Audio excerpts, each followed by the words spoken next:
Hi everyone, Assalamu alaikum. Welcome back to my Facebook page and YouTube channel আশি daily blog. কি অবস্থা সবার, কেমন আছেন? একটা রেসিপি নিয়ে আপনাদের মাঝে চলে আসলাম। আশা করি রেসিপিটা আপনাদের ভালো লাগবে। এখানে চিংড়ি মাছ, কাঁচামরিচ, পেঁয়াজ আর সরিষা ফুল। এখানে অনেকগুলো সরিষা ফুল ডাঁটা শুদ্ধ নিয়ে নিলাম, এই তো দেখতে পাচ্ছেন। আর রসুন আছে, এগুলা দিয়ে আজকে আমি একটা রেসিপি তৈরি করব। চলুন শুরু করা যাক। চুলায় একটা ফ্রাই প্যান বসিয়ে দিলাম। এদিকে আমি এক এক করে চিংড়ি মাছগুলা একটু হালকা করে ভেজে নেব। তো বন্ধুরা, কে কোথা থেকে বসে আমার এই ভিডিওটা দেখতেছেন প্লিজ একটু কমেন্ট করে জানাবেন। আর যারা যারা আমার চ্যানেলে নতুন, যারা আমার চ্যানেলটি এখনো সাবস্ক্রাইব করো না, প্লিজ আমার চ্যানেলটি সাবস্ক্রাইব করবেন। যারা আমার পেজে নতুন, যারা আমার পেজটি এখনো লাইক ফলো দেন নাই, পেজটিতে একটা লাইক ফলো দিবেন। যারা আমাকে সাপোর্ট করছেন তাদেরকে অসংখ্য অসংখ্য ধন্যবাদ। এই যে দেখতে পাচ্ছেন, এরপরে আমি কাঁচামরিচ এই যে দেখেন ফালি করে নিয়েছি, পেঁয়াজ এটাও একটা সাইজ করে নিলাম, তারপর কাটলাম, আর রসুন, এগুলো সব আমি এখানে দিয়ে দিলাম। দিয়ে এগুলোকেও একটু ভেজে নিব। তো বন্ধুরা, সরিষা ফুল তো অনেক ধরনের করে খাইছেন, আমি জানি না আপনারা আমার মতো করে খাইছেন কিনা। যদি না খেয়ে থাকেন তাহলে এই ভিডিওটা আপনার জন্য। তো এখানে আমি একটু লবণ দিয়ে দিচ্ছি, লবণটা একটু কম করে দিব, যদি প্রয়োজন হয় তাহলে লবণ আবার দিয়ে দিব। মাঝে মধ্যে একটু ভিন্ন টাইপের করে রান্না করতে সত্যি ভালো লাগে। আপনারাও একটু মাঝে মধ্যে স্পেশাল কিছু খাবার রান্না করবেন, তাহলে বাচ্চারাও পছন্দ করবে, নিজের কাছেও ভালো লাগবে। তো এই তো আমি এখানে একটু হলুদ দিয়ে দিলাম, এইগুলো দিয়ে কিছুক্ষণ ভাজা করে এখন একটু পানি দিয়ে দিচ্ছি। এই তো দেখতে পাচ্ছেন, এগুলো সিদ্ধ হওয়ার জন্য। তো ঢাকনাটা দিয়ে দিব, কিছুক্ষণ চুলায় রাখবো। এই তো দেখেন কি গরম ধোয়া বা ফুটতেছে। ঢাকনাটা এখন তুলে নিলাম। 2-3 মিনিট পর চুলার আঁচটা একটু ছোটো করে রাখছিলাম। তো আমি এখন এক এক করে এই ডাঁটা শুদ্ধ সরিষা ফুলগুলো দিয়ে দিব। আমি ডাঁটাগুলো কিন্তু করি নাই, আপনার কাটি নাই।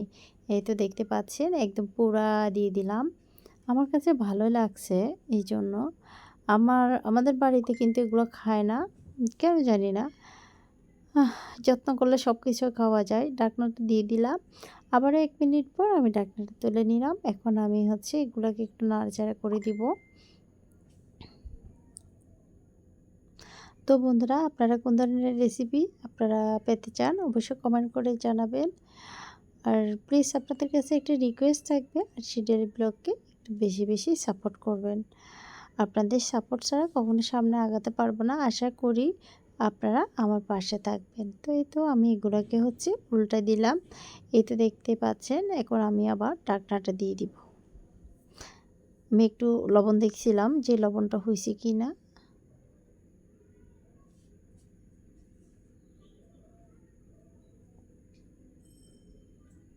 একটু লবণ দিলাম, লবণের পরিমাণটা মনে হচ্ছে কম হচ্ছে।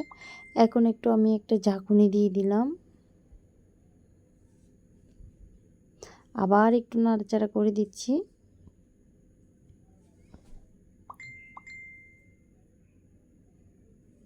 এখন এগুলোকে আমি একটু উল্টা দিচ্ছি, কারণ সরিষা ফুলের ডাঁটাগুলো একটু তো শক্ত থাকে, তো এগুলো যাতে নরম হয়ে যায়।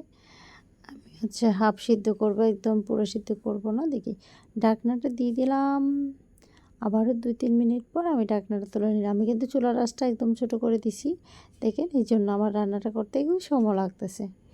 তো বন্ধুরা, আজকে আমি যে রেসিপি করলাম এটা আপনাদের কাছে কেমন লাগলো অবশ্যই কমেন্ট করে জানাবেন।